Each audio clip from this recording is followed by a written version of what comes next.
Hey guys, কি খবৰ সকলোৰে আশা কৰো সকলো ভালে আছে সাগে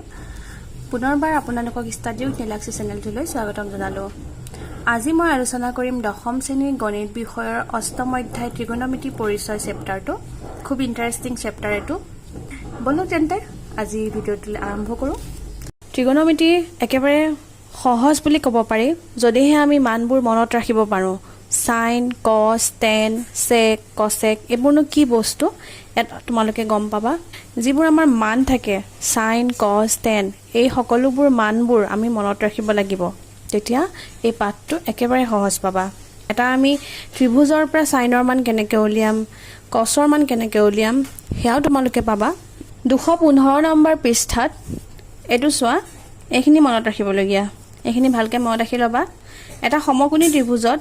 এটো যদি 90 ডিগ্ৰী কোণ হয় সেই 90 ডিগ্ৰী কোণৰ সন্মুখৰ বাহুডালক কি বুলি কোৱা হয় অতিভুজ আকৌ এটা তোমালোকে পাইথাগোৰাছ থিওৰিমো পাবা এই 90 ডিগ্ৰী কোণটোৰ এডালক কি বুলি কোৱা হয় লম্ব তাৰ পিছত এডালক কি কোৱা হয় ভূমি আৰু এডালক কয় অতিভুজ তাৰ পৰা চোৱা কোণ এ এটো কোণ এ এটো কিতাব আমি থিতা বুলি ধৰিব পাৰো সাইন ধৰে তেহলে কোণ এ টোৰ মান কি হ'ব কোণ এ কোণৰ বিপৰীত বাহু বিসি এডাল অৰ্থাৎ লম্ব ডিভাইডেড বাই অতিভুজ ঠিক তেনেকে কোসাইনটো কি হ'ব এবি ডিভাইডেড বাই এসি অৰ্থাৎ ভূমি ডিভাইডেড বাই অতিভুজ tan tangent এত ফুল ফর্ম বিলাক দি দিছে sin cos tan cos sec cosec তেনেকে কোৱা যায় tanৰ কি হ'ব চোৱা লম্ব বাই ভূমি এই তিনিটা মনত ৰাখিব পাৰিলে বাকি তিনিটা সহজ হৈ যাব সাইনৰ উল্টা হয় cosec cosৰ উল্টা হয় sec tanৰ উল্টা কি হ'ব cot যদি আমি sin পাছো bc বাই ac তেনেহলে cosec কি হ'ব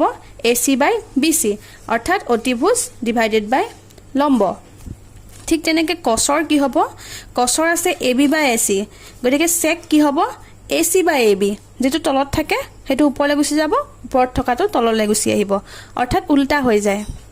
ঠিক তেনেকে tanৰ চোৱা tanৰ কি কৈছে bc বাই ab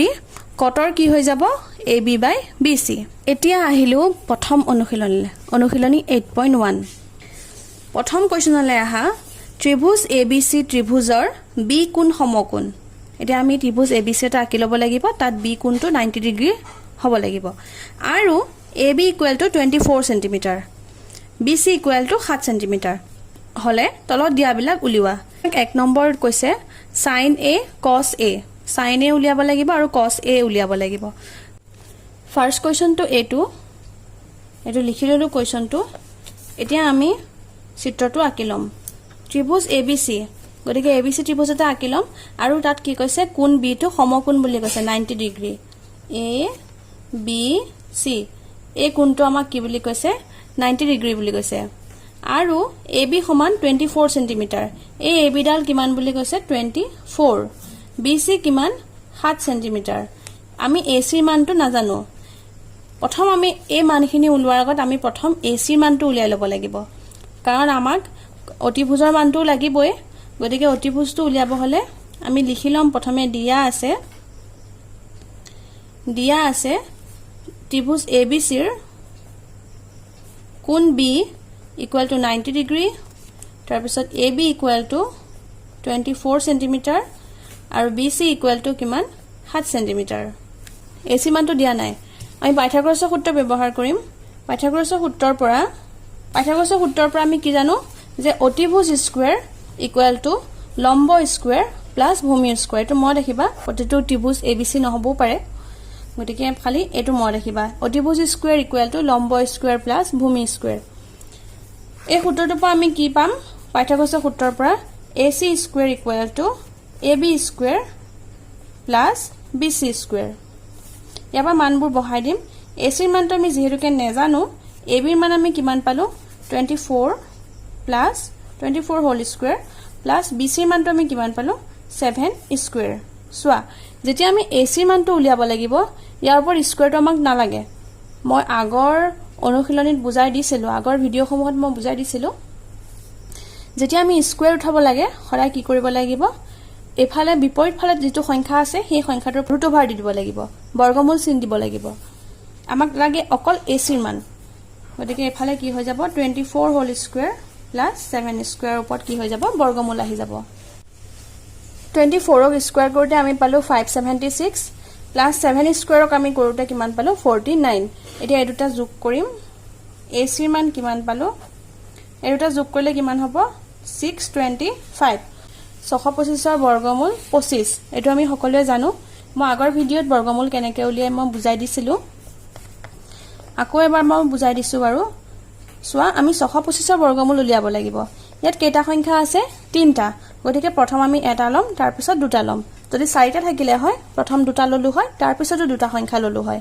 যেটোকে সংখ্যাটো অযুগ্মত আছে প্ৰথমে আমি এটা লম তাৰ পিছত দুটা লম এতিয়া সোৱা 6 ক এনেকুৱা এটা সংখ্যাৰে হৰণ কৰা যত ভাজক একে হয় আৰু ভাগফলো একে হয় আমি 2 দুগুণ 4 কৰিব পাৰো 3 3 গুণ 9 কৰিব নোৱাৰো কাৰণ 9 টো ডাঙৰ হৈ যাব গতিকে আমি 2 দুগুণে 4 কৰিলো 6 ৰ পৰা 4 গলে 2 হৰণ কৰিলে আমি কি কৰো ওপৰৰ পৰা এটা সংখ্যা নমাই দিও আৰু যদি দুটা সংখ্যা কোনোবাটো অংকত যদি দুটা সংখ্যা নমাবলগীয়া হয় আমি ওপৰত কি দি দিও 0 কিন্তু ইয়াত বৰ্গমূল উলিয়ালে 0 দিয়াৰ প্ৰয়োজন নাই যেহেতুকে আমি দুটা সংখ্যা নমাবই লাগিব ইয়াত কি কৰিব লাগিব 225 এতিয়া ভাজকৰ ঘৰত যেটো সংখ্যা আছে তাৰ এককৰ ঘৰত যেটো সংখ্যা আছে সেই সংখ্যাটো ডাবল কৰি দিয়া ইয়াত এতিয়া এটা সংখ্যাই আছে গতিকে 2 আছে যেতিয়া 2 এর লগত 2 এ যোগ হৈ যাব কিন্তু যদি হে এনেকে থাকিলে হয় তেনেহলে এই এককৰ ঘৰত থকা সংখ্যাটোক ডাবল কৰিবলগীয়া হল হয় বুজি পাইছা নহয় এতিয়া 2 2 কিমান হৈ যাব 4 এতিয়া ভাজক আৰু ভাগফলত এনেকুৱা এটা সংখ্যা দিয়া যেটো মিলি যাব শেষত কি আছে 5 1 এগুণে 1 দিলে আমি নহব 1 হে হ'ব 2 দুগুণে 4 হ'ব 3 3 গুণে 9 4 4 গুণে 16 5 5 গুণে 25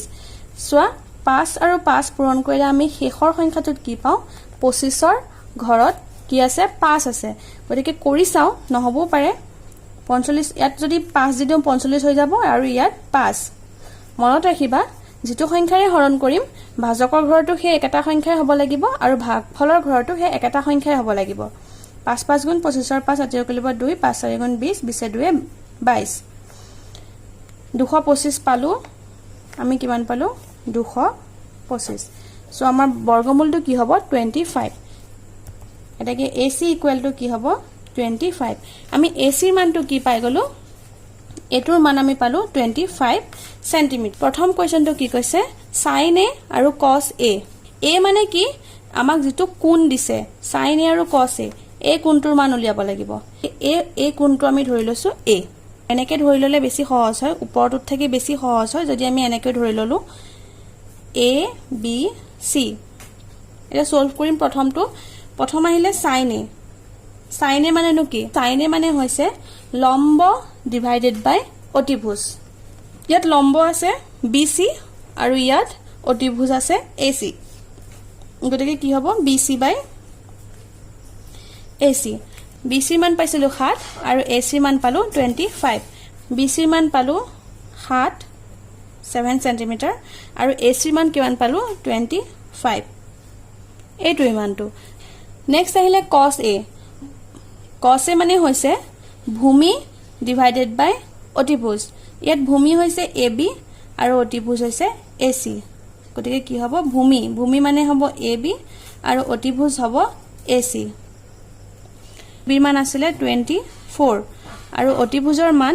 আমি পালো 25 আমাৰ আনসাৰটো ইয়াতে হে 24 আৰু 25 ক কোনো সংখ্যাৰে আমি কাটাকাটি কৰিব নোৱাৰো নেক্সট কোৱেশ্চনটো আছে sin c আৰু cos c a b c আমাক b কোণটো 90 ডিগ্ৰী বুলি কৈ দিছে গতিকে এবাৰ আমাক কৈছে c কোণটো এবাৰ c কোণটো আমাক উলিয়াব দিছে আমি a কোণটোৰ মান পালো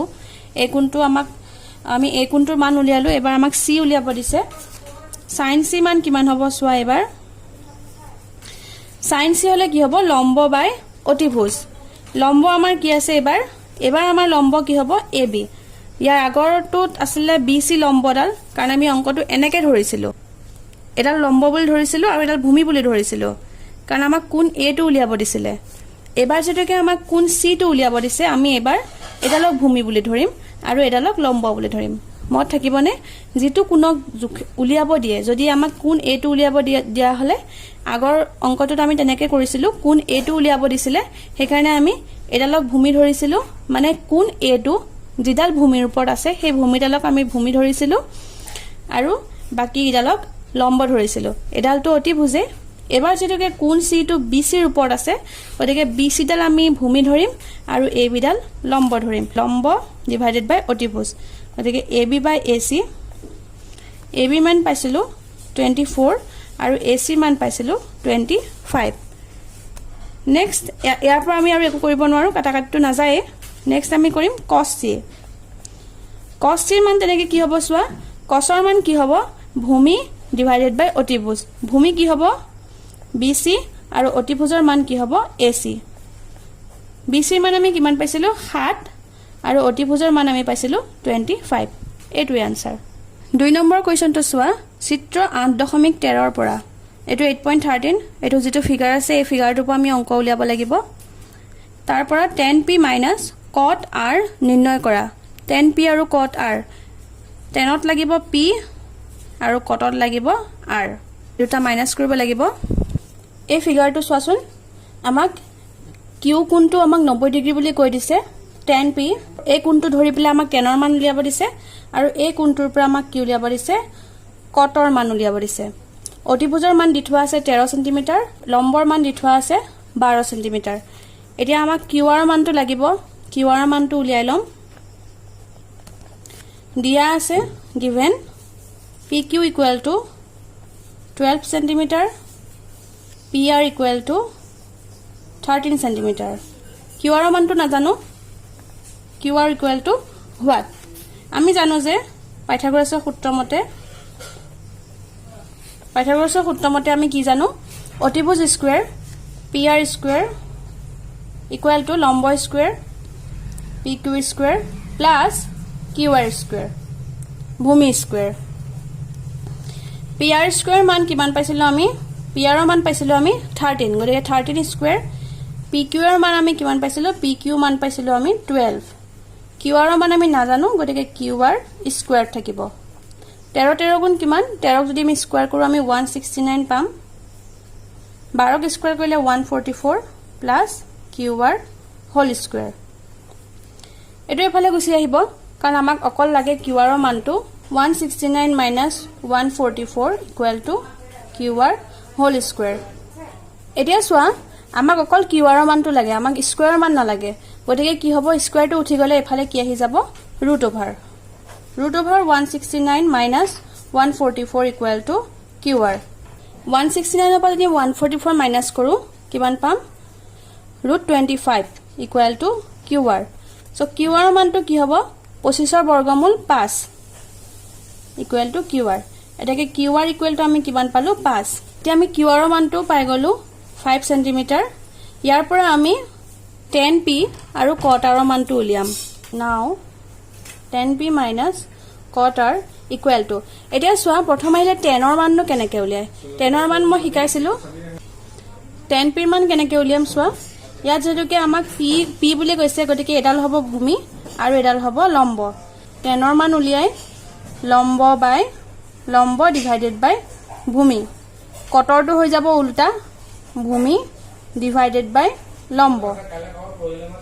এতিয়া আমাক p কোণটো কৈছে গতিকে p কোণৰ লগত লাগি আছে pq ডাল হ'ব ভূমি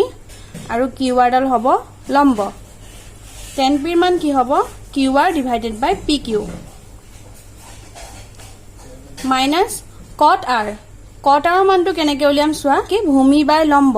গতিকে ভূমি ওপৰত হ'ব আৰু লম্ব তলত হ'ব ভূমি কোণডাল হ'ব যেটোকে আমাক r বুলি কৈছে r কোণটো এই ভূমিডালত আছে qr ত আছে গতিকে qr ওপৰত হ'ব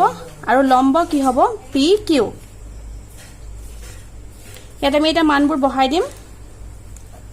pq ৰ মান কিমান পাইছিলো 12 আৰু qr ৰ মান কিমান পালো 5 আকৌ ঠিক একেদৰে pq ৰ মান পাইছো আমি 12 qr ৰ মান আমি কিমান পাইছো 5 তলত 12 মিলিয়া আছে ওপৰত কি হ'ব 5 - 5 0 12 0 ডিভাইড কৰিলে 0 হ'ব এটাকে tan p minus cot r equal to 0 এইটোৱে আনসাৰ ভিডিওটোৰ পৰা যদি উপকৃত হ'ম বুলি ভাবে তেনে হলে please please please like comment share and subscribe কৰিব নাপাহৰিব